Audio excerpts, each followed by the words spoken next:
Dans cette troisième vidéo de la série, je vous propose de découvrir la suite en livre audio de l'ouvrage de Marie Hadou, Avoir confiance en soi.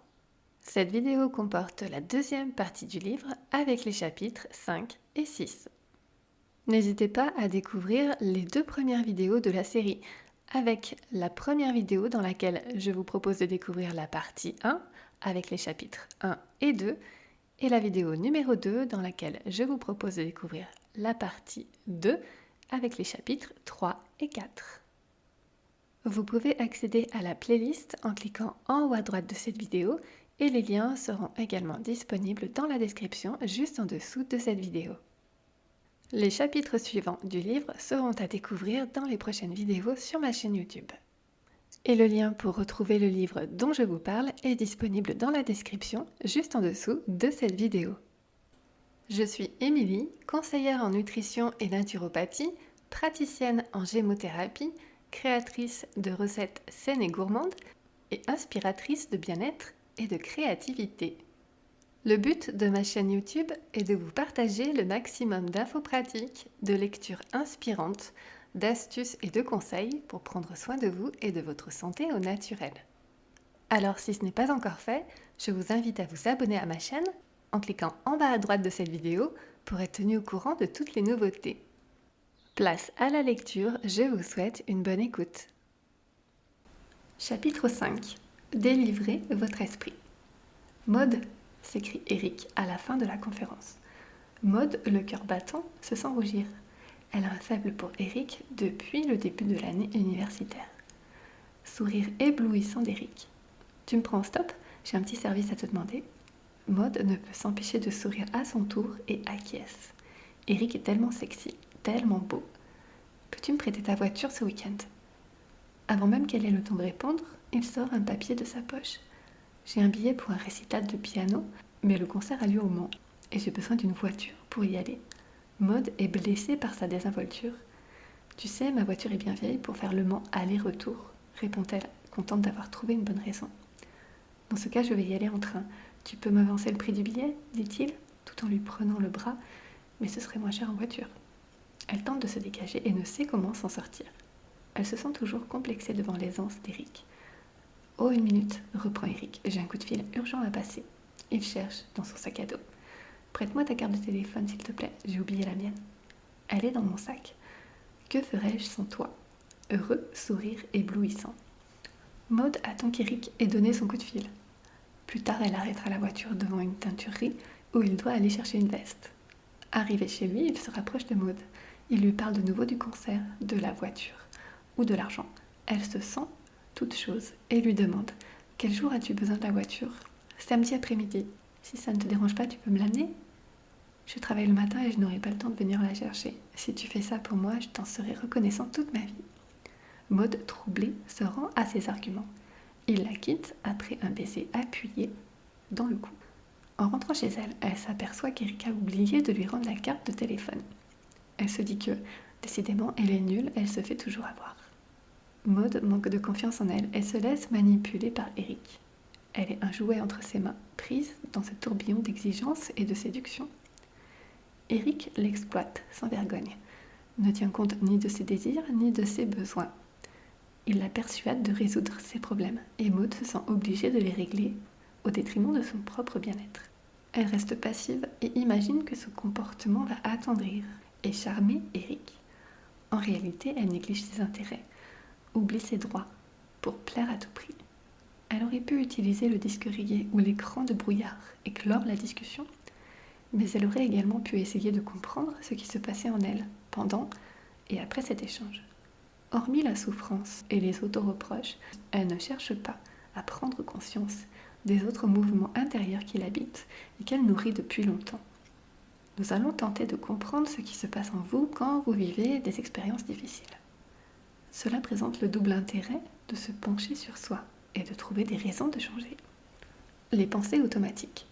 Quand vous manquez de confiance en vous, vous pensez que vous êtes soumis à une réalité qui vous dépasse et à laquelle vous ne pouvez vous soustraire. S'il n'est pas facile de modifier la réalité, en revanche, vous pouvez essayer de transformer votre perception de la réalité.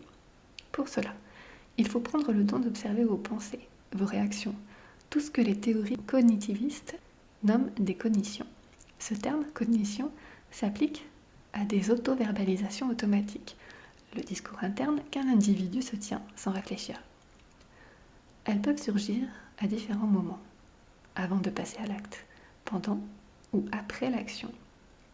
Ce monologue intérieur rend compte de nos angoisses, de nos désirs, de nos opinions, de nos convictions, de nos jugements. Il varie selon les moments, les situations, notre état d'esprit, notre humeur, notre personnalité. Tôt le matin, la sonnerie du téléphone vous réveille. Vous décrochez. Silence au bout du fil. Vous pouvez penser « quelqu'un s'est trompé de numéro ». Réflexion neutre. Ou « des cambrioleurs voulaient savoir si j'étais chez moi ». Réflexion pessimiste. Ou encore « chic, me voilà réveillé, je vais avoir plus de temps aujourd'hui ». Réflexion optimiste. Ces pensées vont générer diverses réactions. Indifférence en cas de cognition neutre, anxiété en cas de cognition pessimiste, satisfaction en cas de cognition optimiste. Il est bien évident que les personnes qui n'ont pas confiance en elles expriment peu de cognition neutre ou favorable et multiplient les cognitions pessimistes ou négatives, ce qui influe considérablement sur leurs réactions et leur comportement. Olivier cherche un appartement. Quand il arrive au lieu de rendez-vous donné par l'agence, 5 personnes attendent déjà. Cognition. Je suis le dernier, j'en étais sûre. Je n'ai vraiment pas de chance. Tous ces gens ont l'air mieux que moi. Je suis sûre que je suis tout rouge, je dois avoir l'air emprunté, et si on me demande des renseignements, je vais bafouiller, je serai ridicule. Bien souvent, ce qui vous empêche d'agir ou de réussir, c'est la certitude que vous êtes incompétent, nul, pas à la hauteur. Mais derrière ce sentiment global et confus d'échec, d'anxiété, il faut rechercher plus précisément les pensées négatives. Elles ne sont pas si faciles à mettre en évidence. En effet, vous vous y êtes habitué, vous les remarquez à peine. En outre, elles sont fugitives. Elles apparaissent et disparaissent tout aussi rapidement, sans même que vous vous en rendiez compte. Enfin, elles ont un tel caractère d'évidence que vous les acceptez en bloc sans chercher à les critiquer, surtout dans leur dimension interprétative. Si elle m'invite à dîner, c'est pour que je l'aide à faire les courses. Ou prédictive. Si je lui parle de mes problèmes, il va se moquer de moi. Ou encore, elles vous envahissent à travers des auto-reproches. Je n'ai pas pu répondre intelligemment, je suis minable. Et des ruminations lancinantes. Je n'arrive à rien, je ne comprends pas pourquoi je ne suis pas capable de me débrouiller dans la vie. Comment faire?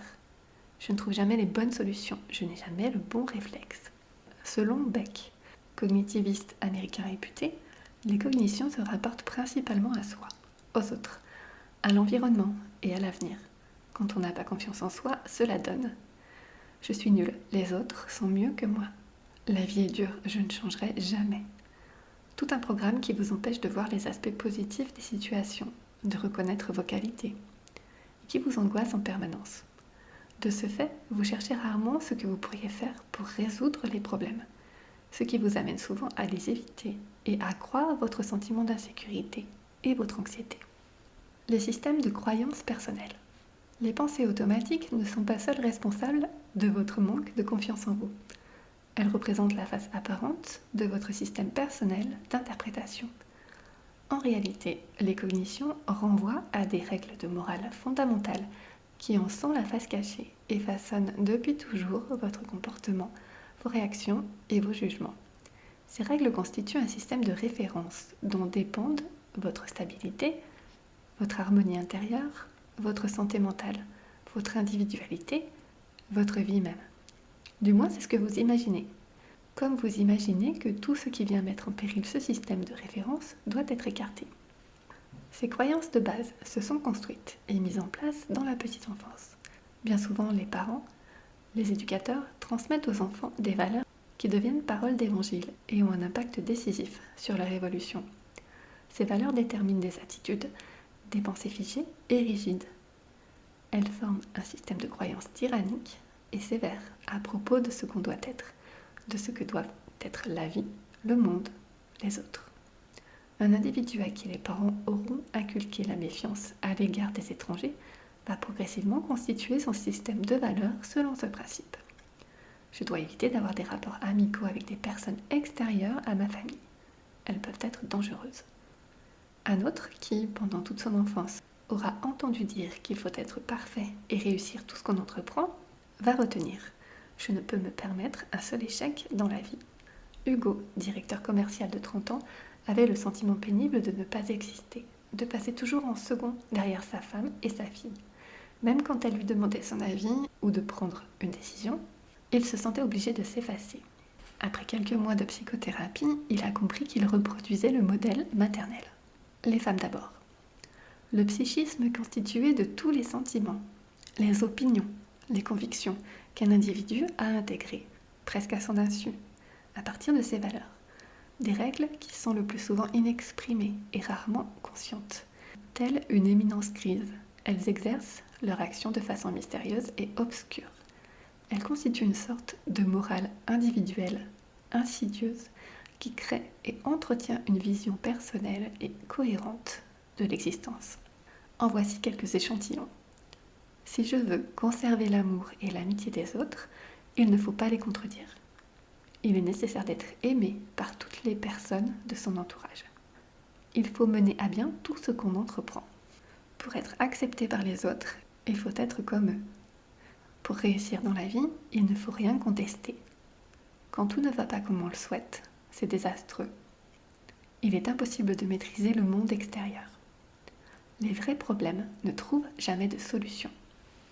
Nos croyances sculptent notre réalité interne et modèlent notre univers. Elles nous emprisonnent dans leur réseau d'habitudes astreignantes. Nous accueillons aisément les expériences qui correspondent à cette idéologie de base et la confirment. En revanche, les événements, les impressions, les actes qui sortent de cette catégorie et viennent la contredire sont vigoureusement rejetés. Quelle dépense d'énergie! Chaque fois que Yanis, Auguste, Inès ou d'autres amis lui téléphonent, Emma les écoute avec gentillesse et patience pendant des heures. Elle fonctionne selon la règle de conduite suivante. Je dois être agréable en toute occasion et tout se passera bien, il n'y aura pas de problème. Elle n'ose jamais dire à ses amis qu'elle est pressée ou qu'elle a autre chose à faire. Si elle agissait ainsi, elle aurait l'impression de trahir ses principes et se sentirait probablement très coupable. Lucas se fait un plaisir de revoir son ami d'enfance, Blaise. Il est persuadé que celui-ci est un type sympa, bourré de qualités. Il s'avère que Blaise se montre désagréable et ironique. Il critique l'appartement de Lucas, sa coiffure, ses vêtements, et veut lui emprunter sa voiture. Le comportement de Blaise ne correspond pas à ce que Lucas attendait, mais comme il a en tête des croyances du type « l'amitié est un sentiment sacré, on ne doit jamais décevoir un ami », Lucas s'interdit d'avoir des sentiments négatifs. Il interprète favorablement la conduite de son ami. Il doit être fatigué, il a besoin de repos, et il lui prête sa voiture. Certaines croyances ne sont pas forcément extravagantes, tant qu'elles restent des souhaits et non des obligations. Il est humain de désirer être aimé, de chercher à réussir, d'être accepté par les autres. Si cela ne marche pas toujours, on s'adapte. Mais si ces aspirations se transforment en servitude, je dois absolument, il faut, il est primordial, il est nécessaire que leur caractère extrême, implacable, suscite une anxiété permanente et incontrôlable. Les mécanismes de déformation de l'information. Le lien entre les croyances personnelles, système profond, et les pensées automatiques, système superficiel, naît par l'intermédiaire de processus dont nous avons déjà parlé dans le chapitre 3. Le catastrophisme, la personnalisation, la globalisation, les tendances à être sélectifs et arbitraires. Nous en ajouterons un sixième, maximisation, minimisation, qui consiste à majorer le négatif et à déprécier le positif en vous. Vous venez d'être nommé secrétaire particulière du directeur de votre société. C'est une promotion et une marque de confiance, ce qui vous fait plaisir. Mais quand même, vous pensez que c'est un petit peu tôt parce que ce directeur n'est plus tout jeune, qu'il risque de prendre sa retraite rapidement et que votre avenir est fragilisé. Selon les spécialistes de l'information, un individu reçoit 10 000 impressions sensorielles par seconde, qu'elles proviennent de l'extérieur ou de lui-même. Il faut choisir entre l'essentiel et le non essentiel pour éviter d'être submergé. Ces impressions envoyées au cerveau vont être filtrées et, selon leur signification, certaines seront conservées, d'autres éliminées. Ce tri est déterminé par notre histoire, nos désirs, nos besoins. Ainsi, nous ne sommes plus en contact avec le monde, mais avec notre représentation du monde. Représentation que nous avons forgée peu à peu et qui inclut nos idées, nos émotions, nos expériences. Ce n'est donc pas la situation qui nous bloque, mais notre façon de la décoder. Ces mécanismes de triage, entre guillemets, sont encore appelés distorsions cognitives. Leur intervention suscite une déformation du réel et vous conduit à le déchiffrer de manière arbitraire et réductrice, bien évidemment en fonction de vos croyances personnelles. Ainsi, vous commettez des erreurs d'appréciation, vous exagérez ce que vous percevez. Les pensées automatiques procèdent de cette interprétation de la réalité dont vous êtes prisonnier. Prenons un exemple. Votre système de croyance vous contraint à être aimé par tout le monde. Vous avez prévu de passer une soirée avec une amie depuis longtemps. Or, vous avez de la fièvre et une angine le soir du dîner. Malgré cela, vous ne pouvez pas l'annuler. Le processus de catastrophisme se met en marche et vous avez la cognition suivante. Si je ne viens pas, mon amie sera très fâchée. Elle ne voudra plus me voir. Autrement dit, elle ne m'aimera plus et comme je dois être aimée par tout le monde, les distorsions cognitives sont fréquemment associées. Vous pouvez à la fois donner dans la personnalisation tout en étant sélectif et globalisant. Vous discutez avec un voisin qui vous complimente sur vos enfants, vos fleurs, votre appartement, mais qui critique le timbre de votre sonnette, un peu trop bruyant à son goût. Dans ce message, vous sélectionnez et retenez uniquement la part critique, non les compliments. Puis, vous généralisez. Tous mes voisins doivent penser la même chose. Ensuite, vous personnalisez. Ça n'arrive qu'à moi. Ces processus correspondent parfois à une certaine réalité. Ils ne sont pas toujours absurdes. Par exemple, être arbitraire. Un tel me critique. Je pense qu'il ne m'aime pas. Ou encore globaliser. Si je ne réussis pas cette vente, je vais être viré. Peuvent par la suite se révéler exacts. C'est leur fréquence qui conduit à exagérer en permanence les problèmes existants et leur force qui vous interdit de réfléchir autrement. Dans ce cas, ces processus fonctionnent comme des œillères. Ils vous empêchent de regarder ailleurs, de vous questionner, de prendre de la distance vis-à-vis de vos pensées automatiques et de vos croyances personnelles. Récapitulons. Une situation X va activer vos croyances personnelles. Une fois stimulées, celles-ci vont peser sur votre perception et susciter une lecture téléguidée de la situation, provoquant des perturbations du traitement de l'information, les distorsions cognitives, à l'origine des pensées automatiques. On peut alors parler d'une réaction en chaîne. Tels certains médias qui construisent un monde en fonction de règles internes et écartent ce qui n'entre pas dans leur champ de représentation. Cet enchaînement de réactions produit un reflet appauvri et trompeur de la réalité. Pire encore, il structure nos comportements, toujours dans le même sens, et provoque des situations qui vont confirmer nos croyances. C'est un cercle vicieux. Vous pensez que vous êtes médiocre, donc vous évitez les autres, et par conséquent les autres ne viennent pas vers vous. Vous en concluez que vous n'intéressez personne, donc que vous êtes médiocre. Ainsi, vous vivez encombré de non-dits, d'attitudes rigides, de postulats figés, de croyances dévalorisantes. Comment vous en débarrasser et les remplacer par des procédés d'évaluation et d'organisation de la réalité plus appropriés? Chapitre 6. Un esprit confiant. Méthode. Vous pourrez réussir à mieux contrôler votre vision de la réalité quand celle-ci vient bousculer vos schémas préétablis en vous interrogeant sur les processus qui commandent votre fabrique personnelle d'informations. Autrement dit, vous allez apprendre à remettre en cause vos grilles de perception du réel, à les transformer. Vous êtes un être d'habitude. Vous avez appris à monter à bicyclette, à nager, à conduire, jusqu'à ce que ces nouveaux comportements s'impriment en vous. De la même manière, vos schémas mentaux se sont insinués dans votre esprit comme une seconde nature et vous ont soumis à leurs exigences. Il faut briser ces mauvaises habitudes pour évoluer. Suzanne pensait qu'elle n'avait pas de chance depuis un certain temps. Directrice de marketing, elle avait l'impression que ses clients ne l'écoutaient plus et s'éloignaient d'elle. Or, quelques mois auparavant, elle avait essuyé un échec commercial avec une nouvelle entreprise. elle prit rapidement conscience qu'elle vivait dans la crainte que cet échec ne se reproduise. Elle se montrait irritable et blessante avec ses clients. Ainsi, elle pouvait répéter « Ce que je crains le plus m'est arrivé ». Elle se rendit compte que le problème venait d'elle et qu'il était essentiel qu'elle change d'attitude mentale pour débloquer la situation.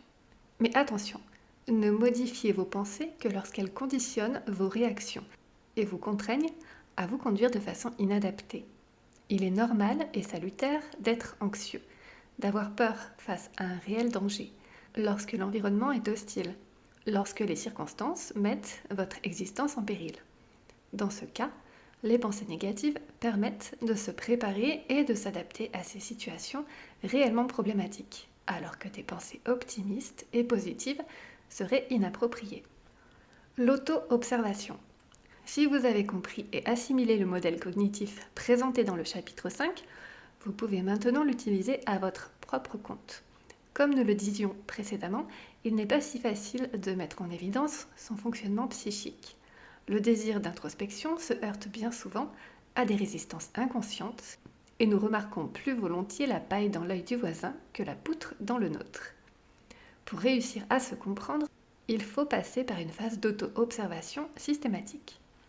En développant vos capacités d'analyse, vous apprendrez à identifier vos cognitions et à vous familiariser avec votre façon de penser et de réagir. En outre, vous pourrez repérer comment les situations déstabilisantes vous stressent et vous angoissent. En effet, les réactions affectives sont très souvent liées aux pensées automatiques. Dans votre cas, elles sont plutôt négatives, excessives et inadaptées. De la culpabilité à la panique, en passant par la honte, le dégoût, l'abattement, l'humiliation, la confusion, l'inhibition, l'amertume, la frustration, le découragement ou encore le malaise. Le simple fait de vous observer vous rendra davantage conscient des situations dans lesquelles vous perdez confiance en vous et des types d'anxiété qu'elles suscitent. Pour débuter, enregistrez quotidiennement vos cognitions et réactions affectives en les inscrivant sur un cahier spécial.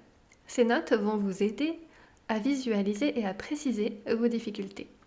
Chaque fois que vous vous trouverez dans une situation problématique, soyez attentif à ce qui se passe en vous et consignez vos observations. Cela va vous permettre d'associer vos pensées automatiques et vos réactions affectives plus facilement perceptibles. Ce type de regroupement, qui ne vous est pas habituel, vous amènera tout naturellement sur la voie de la réflexion et du questionnement. Pourquoi je pense et ressens toujours la même chose face à telle ou telle situation ? Ce travail peut sembler fastidieux, mais vous en prendrez vite l'habitude. Par ailleurs, n'est-il pas délicieux de voler quelques minutes par jour aux autres en s'occupant uniquement de soi ? Sortez votre cahier, notez la date, l'heure, l'événement précis produisant la réaction affective. Puis, écoutez ce que doucement vous vous entendez dire. Être conscient de ces pensées automatiques est le premier pas pour les changer. Vous pouvez aussi évaluer l'intensité de vos réactions affectives et de votre croyance en vos pensées automatiques, qu'elles soient très fortes, moyennes ou faibles. Voici des extraits du cahier de Marie-Louise, 30 ans, secrétaire médicale, mariée et mère d'une fillette âgée de 5 ans. Situation. 10 octobre, 17h30. Au bureau, mon patron me demande de rester plus tard. Réaction affective. Angoisse, larmes aux yeux. Croyance forte. Pensée automatique. Si je refuse, il va me virer. Croyance très forte. Autre situation. 15 octobre, 13h. J'achète une paire de chaussures trop étroite. La vendeuse a beaucoup insisté. Réaction affective. En colère contre moi. Croyance forte. Pensée automatique. Ça n'arrive qu'à moi. Je ne changerai jamais. Croyance forte. Autre situation. 16 octobre, 20h. Ma fille ne veut rien manger. Réaction affective. Tristesse, inquiétude, découragement. Croyance forte. Pensée automatique. C'est ma faute. Je ne sais pas m'y prendre avec elle. Croyance forte. Dernière situation. 17 octobre, 7h. On sonne à la porte. Réaction affective. Panique, tachycardie, croyance forte. Pensée automatique, mon père doit être malade. Croyance forte. Dans cet exemple, vous pouvez constater que Marie-Louise ne cesse de se culpabiliser, de s'angoisser, de personnaliser, de dramatiser. Elle a peur du jugement des autres, se dévalorise et a une vision très pessimiste des situations et des réactions d'autrui. Elle cumule les émotions et les pensées négatives à travers des scénarios catastrophes qui ne lui permettent pas de juger sainement les situations. L'intensité de ses réactions affectives et de la croyance en ses pensées automatiques est excessive et inadaptée. Sa lecture des événements procède du raccourci. Elle amalgame sa perception des faits et les conclusions qu'elle en tire. Un coup de sonnette tôt le matin n'est pas forcément le signe avant-coureur d'un malheur. Le manque d'appétit d'un enfant n'est pas forcément l'indice d'une mauvaise relation avec sa mère. En réalité, il faut parvenir à détacher les situations de leur interprétation. Se décentrer pour y voir plus clair. La manière dont Marie-Louise formule ses pensées automatiques est également éloquente et significative. Certains termes à valeur de sentence, c'est de ma faute, ou généralisateur, jamais je ne changerai, sont révélateurs de difficultés et contribuent à les entretenir. Elle part battue d'avance, minée par la certitude de l'échec. Il faut insister sur le repérage des idées négatives qui sont, comme nous l'avons déjà vu, hors d'un contrôle actif et ne nécessitent pas de la part du sujet d'intention volontaire. En relisant son cahier, Marie-Louise va pouvoir se demander si toutes ses pensées automatiques et ses angoisses sont fondées. En un mot, prendre du recul. Elle comprendra que ses pensées l'entraînent toujours et toujours vers les mêmes conclusions. Elle se rendra compte qu'elle revient sans cesse au même point, mécaniquement, qu'elle a une lecture radicale et réductrice des situations. En réfléchissant, elle sera en mesure de relativiser les événements et de se remettre en question pour développer des réactions plus adéquates. La modification des pensées automatiques. Après avoir mis en évidence les pensées automatiques négatives, la seconde étape vers le changement consiste à les modifier pour les transformer en pensées plus réalistes et si possible positives. Réévaluer ses cognitions de façon rationnelle et adaptée représente un effort qui peut être plus ou moins facile, selon le degré d'anxiété qu'elle suscite. Essayez de classer vos pensées automatiques selon un ordre croissant d'anxiété de 1 à 10. Cette grille d'identification vous facilitera la tâche, puisqu'elle vous indiquera la marche à suivre en fonction de votre propre évaluation. Commencez à noter les pensées qui vous angoissent le moins, jusqu'à celles qui vous angoissent davantage. Par exemple, numéro 1, je n'y arrive jamais. Numéro 2, ça ne changera jamais. Numéro 3, personne ne m'invitera plus. Numéro 4, je suis moins bien que les autres. Numéro 5, on va me critiquer. Numéro 6, je vais paraître stupide. Numéro 7, on va me juger. Numéro 8, je vais perdre le contrôle, rougir, bafouiller. Numéro 9, je suis un bon à rien. Numéro 10, je suis nul. Vous pouvez commencer par moduler vos pensées en les précisant. C'est un premier pas vers leur modification. Par exemple, je ne suis pas intéressant peut devenir ce soir, je n'ai intéressé personne. Et je suis toujours seul peut devenir en ce moment, je me sens seul. Cette démarche vous permettra d'établir une différence entre les situations et vos a priori. Vous avez tendance à mélanger les faits et leur interprétation, à traduire les événements selon votre seule subjectivité. Reprenons l'exemple de Christophe qui pense que sa cliente ne viendra pas à un rendez-vous car elle l'a trouvé stupide précédemment, et celui de Martine qui pense que son mari la critique quand il la trouve fatiguée. Ces conclusions mélangent les situations et en donnent une explication négative et dévalorisante. Essayez d'imaginer d'autres interprétations. Autrement dit, vérifiez si vos pensées sont les seules valables et acceptables. La cliente de Christophe peut tout simplement être en retard ou bien empêchée de venir pour une raison extérieure à sa volonté. Maladie, avion supprimé, etc. Ou encore avoir oublié le rendez-vous. Le mari de Martine peut s'inquiéter pour elle et souhaiter la soulager, l'aider sans pour autant la critiquer. Ou bien c'est un prétexte pour faire seule les courses et lui acheter un cadeau. Pour vous aider, essayez de vous raconter vos expériences comme s'il s'agissait de celles d'un inconnu. Il est parfois plus facile de se mettre à la place d'une tierce personne pour résoudre un problème. À ma place, que penserait un autre individu ? Il ne vous est pas interdit d'en parler à des amis, en qui vous avez confiance. ou qui ont les mêmes problèmes que vous. L'union fait la force. Trouver d'autres explications va vous inciter à rechercher des informations supplémentaires. Ainsi, vous serez moins limité et pourrez atténuer l'impact de vos interprétations. Demandez-vous si la situation comporte des éléments concrets qui confirment vos certitudes. La cliente de Christophe a-t-elle des raisons de le trouver stupide? A-t-elle l'habitude de manquer les rendez-vous? A-t-elle des problèmes professionnels actuellement? Qui pourrait le renseigner à ce sujet? Le mari de Martine est-il habituellement attentionné? La critique-t-il fréquemment? Est-il capable de la comprendre? L'aide-t-il souvent sans qu'elle en ait exprimé le besoin?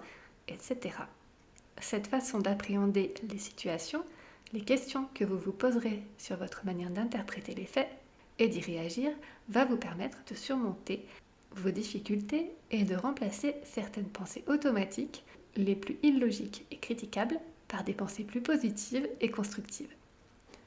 Vous allez faire œuvre de créateur, imaginer de nouvelles auto-verbalisations qui vont vous aider à réduire l'emprise de vos pensées irrationnelles et peu à peu à les éliminer. Reprenez votre cahier et ajoutez 2 colonnes, pensées positives et résultats. Et remplissez-le comme ceci. Faites 5 colonnes. Situation, réaction affective, pensée automatique, pensée positive et résultat. Dans la colonne situation, décrivez l'événement précis. Dans la colonne réaction affective, spécifiez comment vous vous sentez, triste, anxieux, etc. Évaluez l'intensité.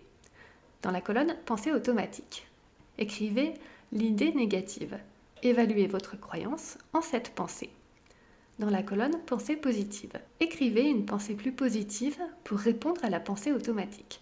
Évaluez votre croyance en cette pensée. Dans la colonne résultat, réévaluez votre croyance en la pensée automatique. Spécifiez et évaluez les nouvelles réactions affectives. Le simple fait d'écrire une pensée plus rationnelle en face d'une pensée automatique vous permet d'abord de les comparer, puis de vous rendre compte qu'il existe d'autres alternatives, afin de vous familiariser avec celle-ci. De surcroît, une évaluation sincère de votre croyance en cette pensée alternative vous aidera à savoir si vous pouvez l'adopter ou au contraire à réfléchir et à en trouver une autre plus adaptée. Parallèlement, vous constaterez que les réactions affectives désagréables qui accompagnaient les pensées automatiques vont s'atténuer et disparaître, remplacées par des émotions plus agréables. En effet, les pensées alternatives étant moins cruelles et intransigeantes, les réactions affectives associées seront moins pesantes et douloureuses. Nous verrons plus loin, dans le chapitre 8, que certaines techniques corporelles peuvent aussi améliorer vos réactions affectives. La visualisation. Vous pouvez également visualiser les images qui sont associées à vos émotions négatives. Une grande partie des problèmes provient de l'image qu'on se fait des situations ou de nos proches. De nombreuses personnes qui n'ont pas confiance en elles ont en tête des photos ou des films catastrophes qui n'ont rien à voir avec la réalité et leur empoisonnent l'existence. Odile a peur de sa belle-mère et perd ses moyens quand elle est en sa présence. Son attitude se transforme. Elle reste pétrifiée, ne trouve plus ses mots, bredouille. Odile reconnaît qu'elle n'a aucune raison de se comporter ainsi. Sa belle-mère est plutôt gentille avec elle et n'a jamais exprimé le moindre grief à son endroit. Et cependant, Odile ne cesse de penser que si elle discute avec sa belle-mère, celle-ci va la trouver idiote. Chaque fois qu'elle songe à sa belle-mère, une image l'envahit entièrement. Elle la voit en gros plan, lumineuse, avec une voix dure et méprisante, assourdissante. Cette image négative s'est imposée à son esprit, elle ne peut s'en détacher. Pour atténuer une image interne de ce type, il faut en modifier certains aspects. Concentrez-vous sur cette image dont vous pouvez faire varier la taille, la distance, la profondeur, la luminosité, le son. Odile pourrait transformer mentalement la taille de l'image en la réduisant. Plus une image est réduite et moins elle effraie, jusqu'à ce que les sensations désagréables s'atténuent. Ensuite, elle peut baisser l'intensité de la lumière. En général, assombrir une image affaiblit l'impact de l'émotion, puis baisser l'intensité du son. Plus un son est faible, moins il a d'effet. Elle peut enfin encadrer cette nouvelle image interne et la visualiser à une distance encore plus importante. Si elle répète plusieurs fois cette expérience, Odile s'apercevra rapidement de la disparition de sa sensation de peur devant sa belle-mère et pourra l'affronter dans la réalité sans crainte. Modifiez les mécanismes de déformation de la réalité. Vos pensées automatiques relèvent de mécanismes de déformation de la réalité. Là encore, vous allez devoir les analyser en vous posant des questions à leur sujet. Questions qui vont toutes dans le même sens. Ne suis-je pas sur le point de me tromper ? N'ai-je pas tendance à raisonner en termes de tout ou rien ? Catastrophisme. N'ai-je pas tendance à penser que les problèmes n'arrivent qu'à moi ? Personnalisation. N'ai-je pas tendance à déduire d'un fait particulier une conséquence générale ? Globalisation. N'ai-je pas tendance à me polariser sur les aspects désagréables des événements ? Tendance à être sélectif. Mon interprétation est-elle la seule possible ? Tendance à être arbitraire. Ou bien y en a-t-il d'autres ? N'ai-je pas tendance à majorer l'aspect négatif et à déprécier l'aspect positif des choses ? Maximisation, minimisation. Après quelques mois d'écriture, voyons comment Marie-Louise a évolué. Exemple numéro 1. Si je refuse, il va me virer. Croyance très forte. Catastrophisme. Pensée positive, mon patron peut me comprendre. Croyance moyenne. Résultat, croyance moyenne, anxiété. Pensée automatique numéro 2, ça n'arrive qu'à moi, je ne changerai jamais. Croyance forte, personnalisation. Pensée positive, je me fiche de ce que pense la vendeuse. Croyance très forte. Résultat, croyance faible, rire de moi. Pensée automatique numéro 3, c'est de ma faute, je ne sais pas m'y prendre avec elle. Croyance forte, être arbitraire. Pensée positive, ma fille m'aime et se porte bien. Croyance très forte. Résultat, croyance faible, apaisement. Pensée automatique numéro 4, mon père doit être malade. Croyance forte, globalisation. Pensée positive, c'est peut-être une erreur. Croyance forte. Résultat, croyance faible, plus tranquille. Marie-Louise réussit à combattre et à modifier ses pensées automatiques, sauf dans la situation professionnelle où elle continue à être anxieuse et à douter. Même si elle trouve une pensée alternative, celle-ci ne lui convient pas parfaitement. Il faut qu'elle continue à se questionner. Nous verrons plus loin comment. Exercez-vous et amusez-vous à relever vos propres déformations de la réalité et associez-les à vos pensées automatiques. Avec un peu de pratique, vous y arriverez facilement et rapidement. Vous serez plus en phase avec la réalité en trouvant des arguments qui justifient ou infirment telle ou telle réaction. Modifiez vos croyances personnelles. Vos convictions profondes, dont les pensées automatiques sont les porte-paroles, sont moins faciles à identifier et à modifier. Vous l'avez compris dans le chapitre 5, elles sont ancrées en vous depuis très longtemps et ont contribué insidieusement à déformer votre vision de la réalité. Muettes, elles agissent en silence. Vous n'y avez pas accès spontanément. Sans que vous en soyez conscient, elles vous ont marqué et vous faites corps avec elles dans une solidarité sans faille. Le dernier palier de votre transformation psychique passe par l'identification de ces croyances personnelles et par leur assouplissement, voire leur remise en question. Il est important de les mettre en évidence et de les relativiser, sinon vous ne changerez pas profondément et resterez très vulnérable. Vous devez bien comprendre que vos croyances dirigent vos conduites de façon impérative. Quand vous leur obéissez, vous n'en êtes pas vraiment conscient. Mais vous sentez que vous ne pouvez pas agir autrement. C'est pourquoi, lorsque vous identifiez vos croyances, vous prenez conscience de ce qui exerce une influence sur vos pensées, vos comportements. Ainsi, vous pouvez prévoir et mieux maîtriser vos réactions.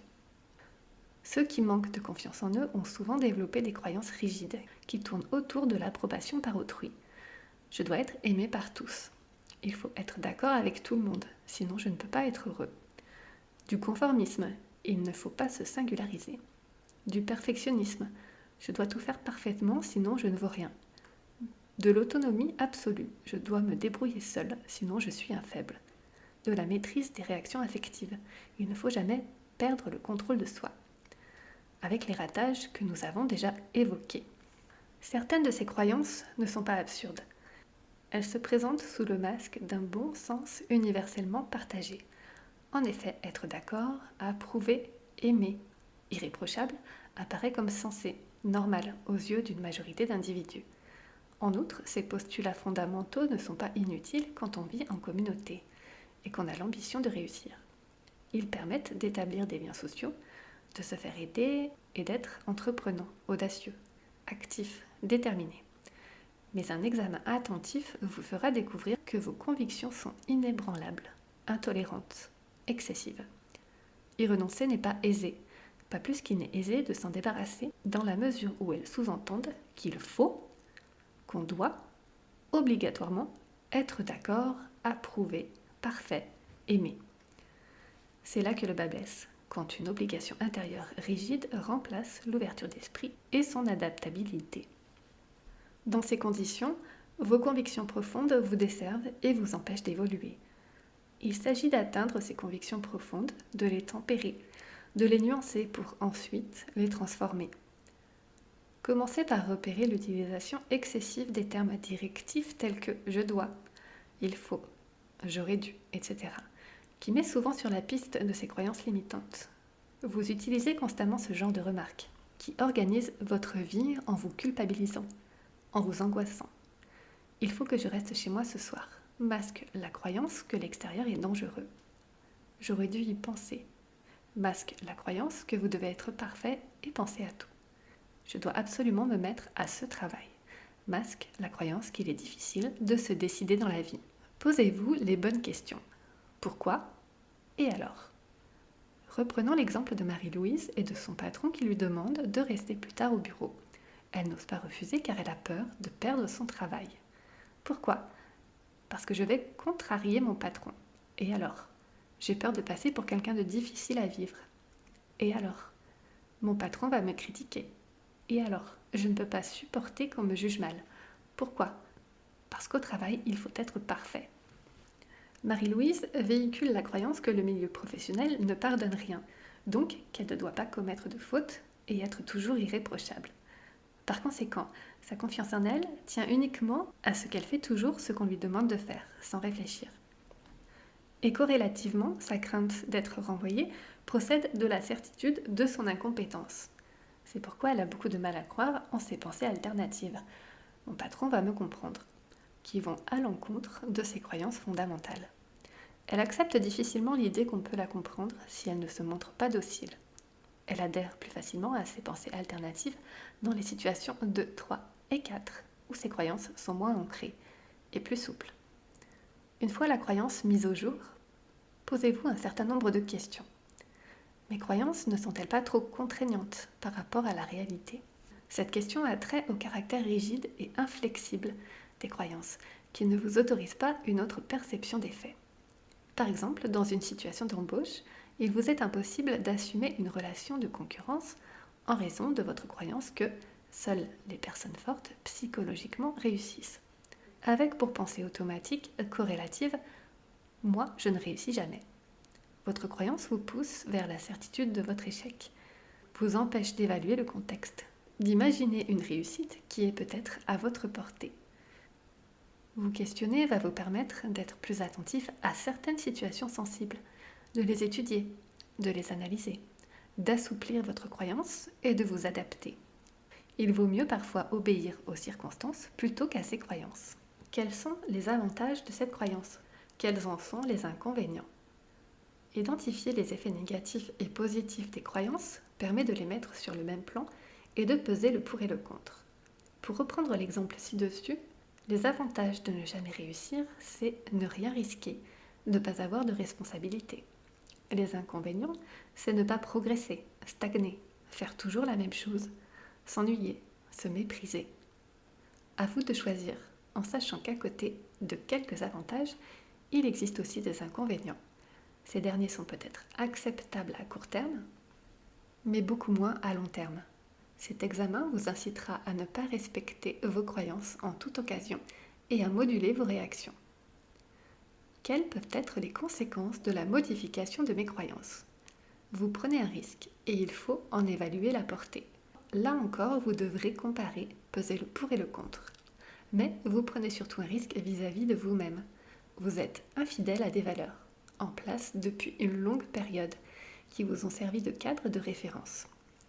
Vous avez en quelque sorte conclu un traité comportant un seul article, une seule cause. Tu dois obéir.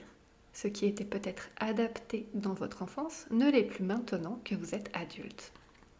Vous devez réviser ce pacte, sans vous sentir coupable, et lui trouver des accommodements. Vous pouvez commencer par introduire une modification. Dans l'exemple qui nous occupe, cela peut donner « Je ne peux pas réussir en toutes circonstances, mais je fais un effort quand la situation m'est favorable ». Toutes ces stratégies vont vous seconder et vous soutenir pour acquérir, conserver et appliquer de nouvelles façons de penser. Et vous pourrez bientôt vous dire, comme les personnes qui ont confiance en elles, je ne suis pas obligée de toujours penser comme les autres, je ne suis pas obligée de faire toujours ce qu'ils veulent, il n'est pas nécessaire que tout le monde m'aime, je n'ai pas à prouver ma valeur en permanence, j'ai le droit d'exister, je n'ai aucune raison de me dévaloriser, j'ai le droit à l'erreur. N'hésitez pas à liker et à partager cette vidéo à toutes les personnes que cela peut aider et intéresser. N'oubliez pas de vous abonner à ma chaîne YouTube pour être tenu au courant de toutes les nouveautés. Et moi, je vous dis à très bientôt. Et d'ici là, prenez soin de vous.